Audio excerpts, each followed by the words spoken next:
परिचय मो ना बंशीधर पंडा बेलेश्वर और त्रिभुवनेश्वर पूजक आमर विहापुर पंचायत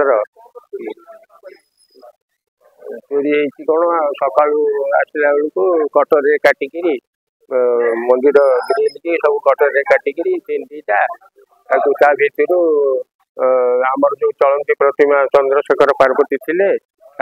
रूपा मुक्त दीटा अमर पेटी दीटा तापर सुना चेन दीटा आपणकर रूपा छती दीटा पितल प्रभा दीटा या नहीं जाइछन्ति तापर अष्टधातुर गोटे 3 फुटर अष्टधातु नागमूर्ति गोटे नहीं एवं 2 foot 2.5 foot 2 foot 2 foot 3 inch भितर गोटे पितल नागमूर्ति नहीं तापर आलती दानी घंटी घंटा आमर तंबा ढाल आुड़िक सब नहीं सेपटे गला बेलू पार्वती माँ नहीं जाइछन्ति 2टा सुनार चक्षु एवं सुनार टीका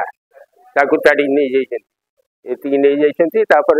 आसी एपटे देखला बेलू हुंडीटा को शाबल ताड़ी किंतु ताड़ी पारि नांती अधा तड़ा करी छाड़ी पड़े।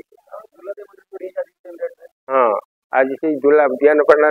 दुला देवी जो अच्छा मंदिर चोरी होती जड़े बुढ़ा उठिक देखला खंडार धरिकी जड़े बुड़े आतंकराज करी जिनस पत्र सीटू भी माँ सब नहीं कि ना घटना घटी